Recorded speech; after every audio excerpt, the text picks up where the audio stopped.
अनोखी कथाएं चैनल में आप सभी भक्तजनों का स्वागत है। हरे रामा हरे कृष्णा कृष्णा कृष्णा हरे हरे।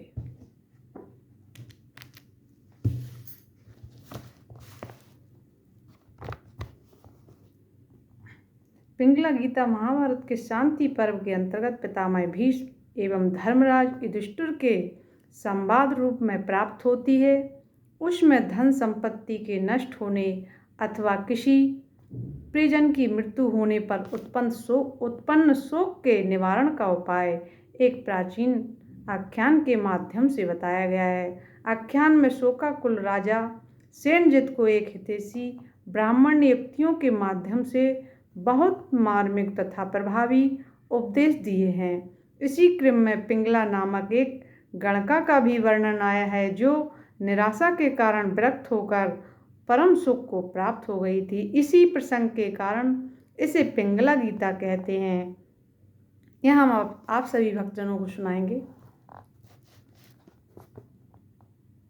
राजा युधिष्ठिर ने कहा, हे पितामह, अपने राजधर्म संबंधी श्रेष्ठ धर्मों का उपदेश दिया है। पृथ्वीनाथ, अब आप आश्रमियों के उत्तम धर्म का वर्णन कीजिए। भीष्म जी बोले, युधिष्ठिर, वेदों में सर्वत्र सभी आश्रमों के लिए स्वर्ग साधक यथार्थ फल की प्राप्ति कराने वाले तपस्या का उल्लेख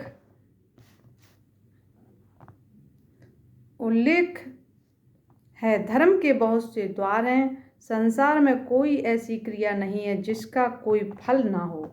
भरतश्रेष्ठ, जो पुरुष जिस जिस विषयों में पूर्ण निश्चय को पहुँच जाता है, जिसके द्वारा उसे अभिसिद्धि का विश्वास हो जाता है, उसी को वह कर्तव्य समझता है, दूसरे विषय को नहीं। मनुष्य जैसे जैसे संसार के पदार्थों को सारहीन समझता है, वैसे इनमें उसका बैराग हो जाता है, इसमें संशय नहीं। युधिष्ठिर, इस प्रकार यह जगत अनेक दोषों से परिपूर्ण है। ऐसा निश्चय करके बुद्धिमान पुरुष अपने मोक्ष के लिए प्रयत्न करें। युधिष्ठिर ने पूछा, दादाजी, धन के नष्ट हो जाने पर अथवा स्त्री पुत्र या पिता के मर जाने पर किस बुद्धि से मनुष्य अपने शोक का निवारण करे, यह मुझे बताइए।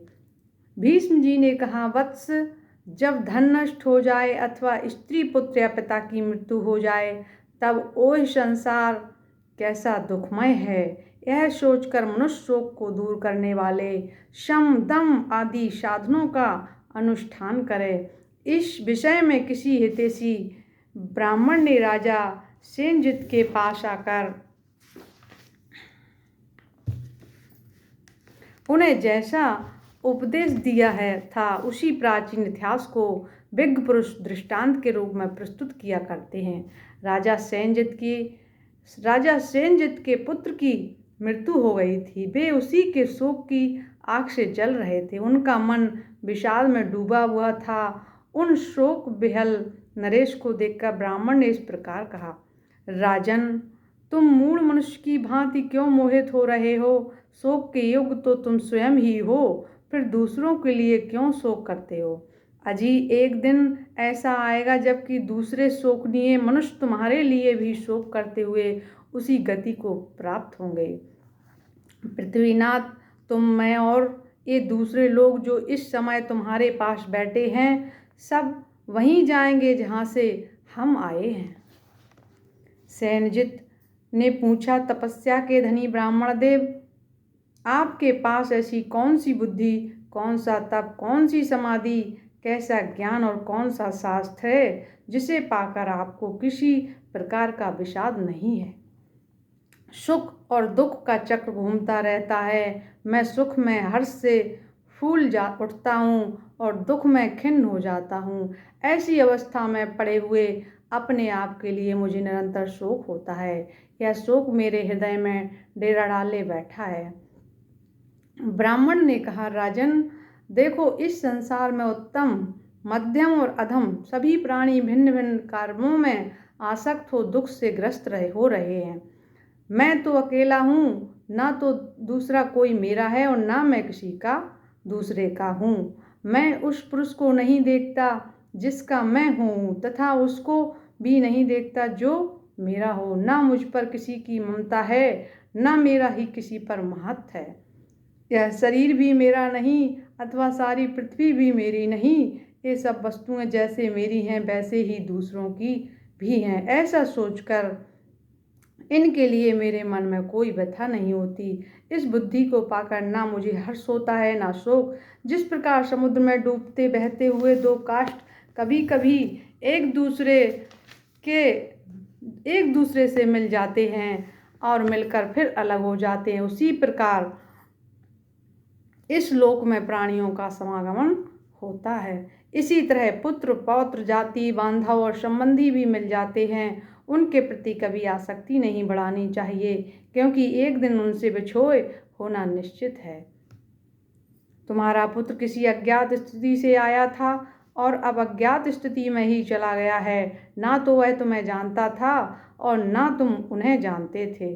फिर तुम उसके कौन होकर किस लिए शोक करते हो? संसार में विषयों की तृष्णा जो व्याकुलता होती है उसी का नाम दुख है, और दुख का विनाश ही सुख है। उस सुख के बाद पुनः काम जनित दुख होता है। इस प्रकार बारंबार दुख ही होता रहता है।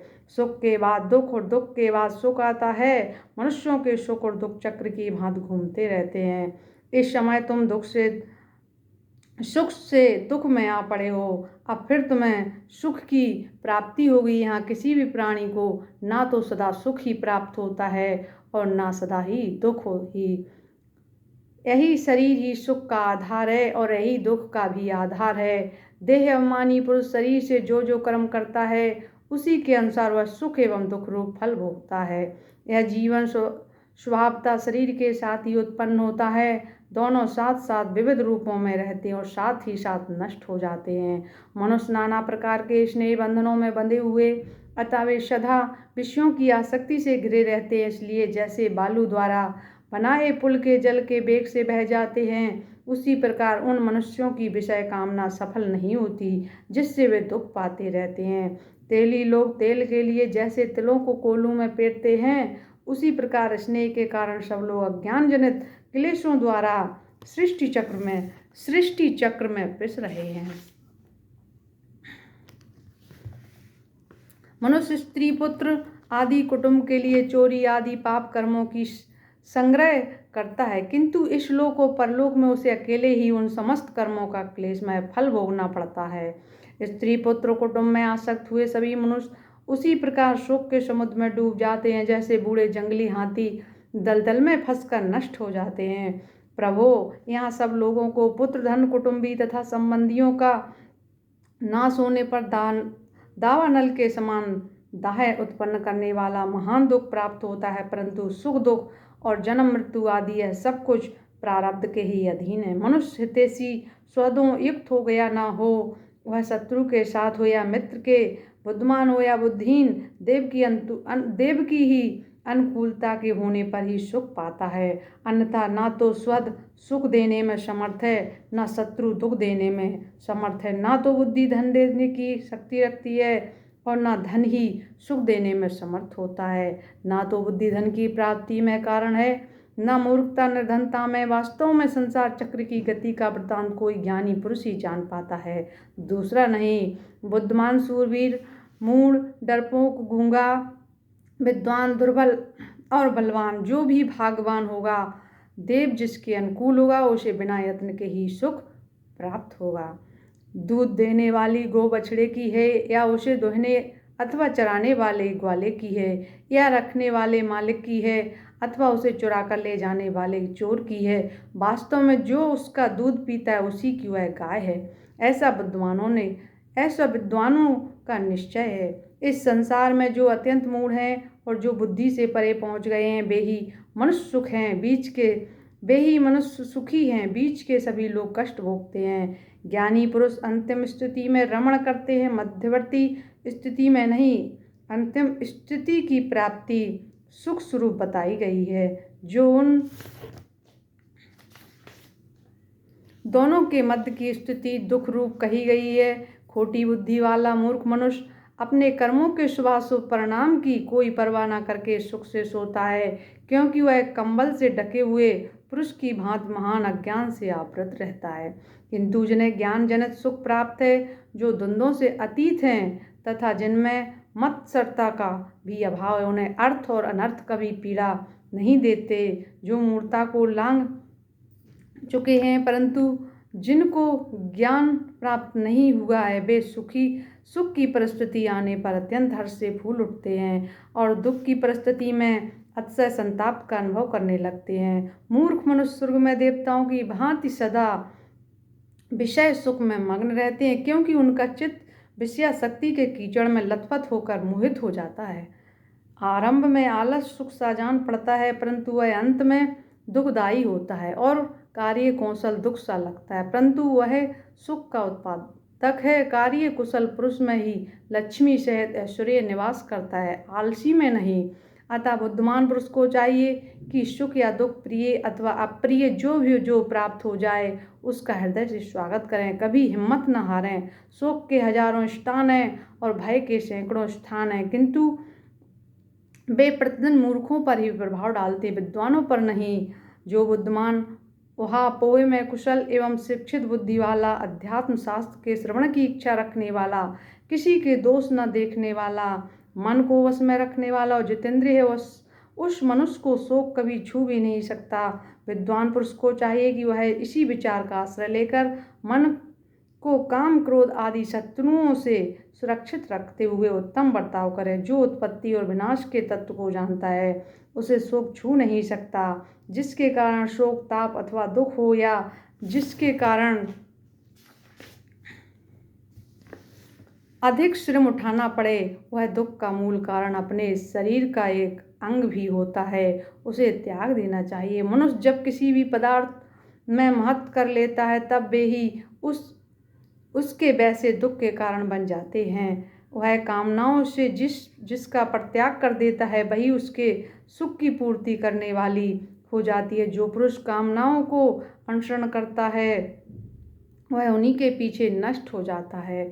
संसार में जो कुछ इस लोकों के भोगों का सुख है और जो स्वर्ग का महान सुख है, वे दोनों तृष्णा क्षय से होने वाले सुख की 16वीं कला के बराबर भी नहीं। मनुष्य बुद्धिमान हो या मूर्ख हो अथवा सूरवीर हो, उसमें पुनर्जन्म में जैसा शुभ या अशुभ कर्म किया है, उसका वैसा ही फल उसे भोगना पड़ता है। इस प्रकार जीवों को प्रिय अप्रिय, सुख दुख की प्राप्ति बार बार क्रम से होती ही रहती है, इसमें संदेह नहीं है। ऐसी बुद्धि का आश्रय लेकर कामनाओं के त्याग रूपी गुण से युक्त हुआ मनुष्य सुख से रहता है। इसलिए सब प्रकार के भोगों से विरक्त होकर उन्हें पीठ पीछे कर दे, अर्थात उनसे विमुख हो जाए। हृदय से उत्पन्न होने वाला यह काम हृदय में ही पुष्ट होता है, फिर यही मृत्यु का रूप धारण कर लेता है, क्योंकि जब इसकी सिद्धि में कोई बाधा आती है, तब विद्वानों द्वारा यह प्राणियों के शरीर के भीतर क्रोध के नाम से पुकारा जाता है। कछुआ जैसे अपने अंगों को सब ओर से समेट लेता है, उसी प्रकार यह जीव जब अपनी सब कामनाओं का संकोच कर देता है, तब यह अपने विशुद्ध अंतःकरण में ही स्वयं प्रकाश स्वरूप परमात्मा का साक्षात्कार कर लेता है। जब यह किसी से भय नहीं मानता और इससे भी किसी को भय नहीं होता, तथा जब यह किसी वस्तु को न चाहता है और न उससे द्वेष ही करता है, तब परब्रह्म परमात्मा को प्राप्त कर लेता है। जब यह साधक सत्य और असत्य अर्थात जगत के व्यक्त और अव्यक्त पदार्थों का, शोक और हर्ष का, भय और अभय का तथा प्रिय और अप्रिय आदि समस्त द्वंद्वों का परित्याग कर देता है, तब उसका चित्त शांत हो जाता है। जब धैर्य संपन्न ज्ञानवान पुरुष किसी भी प्राणी के प्रति मन, वाणी और क्रिया द्वारा पापपूर्ण बर्ताव नहीं करता, तब परब्रह्म परमात्मा को प्राप्त कर लेता है। खोटी बुद्धि वाले मनुष्यों के लिए जिसका त्याग करना कठिन है, जो मनुष्य के जीर्ण वृद्ध हो जाने पर भी स्वयं कभी जीर्ण नहीं होती तथा जो प्राणों के साथ जाने वाला रोग बनकर रहती है, उसे तृष्णा को जो त्याग देता है, उसी को सुख मिलता है। राजन, इस विषय में पिंगला की गाई हुई गाथाएं सुनी जाती, जिसके अनुसार चलकर संकट काल में भी उसने सनातन धर्म को प्राप्त कर लिया था। एक बार पिंगला वैश्या बहुत देर तक संकेत स्थान पर बैठी रही, तब भी उसका प्रीतम उसके पास नहीं आया। इससे वह बड़े कष्ट में पड़ गई। तथापि शांत रहकर इस प्रकार विचार करने लगी। पिंगला बोली, मेरे सच्चे प्रीतम चिरकाल से मेरे निकट ही रहते हैं। मैं सदा उनके साथ ही रहती आई हूँ। वे कभी उन्मत्त नहीं होते, परंतु मैं ऐसी मतवाली हो गई थी कि आज से पहले उन्हें पहचान ही नहीं सकी, जिसमें एक ही खम्मा और 9 दरवाजे हैं। उस शरीर रूपी घर को आज से मैं दूसरों के लिए बंद कर दूंगी। यहाँ आने वाले उस सच्चे प्रीतम को जानकर भी मैं कौन नारी किसी हाड़ मांस के पुतले को अपना प्राण बल्लभ मानेगी। अब मैं मोह निद्रा से जग गई हूँ और निरंतर सजग हूँ। कामनाओं का भी त्याग कर चुकी हूँ। अतः वे नरक रूपी धूर्त मनुष्यों का रूप धारण करके अब मुझे धोखा नहीं दे सकेंगे। भाग्य से अथवा पूर्वकृत शुभ कर्मों के प्रभाव से कभी कभी अनर्थ भी अर्थ रूप हो जाता है, जिससे आज निराश होकर मैं उन्मत्त ज्ञान से संपन्न हो गई हूँ। अब मैं अजिंत्रिय नहीं रही हूँ। वास्तव में जिससे किसी प्रकार की आशा नहीं रहती, वही सुख से सोता है। आशा का ना होना ही परम सुख है।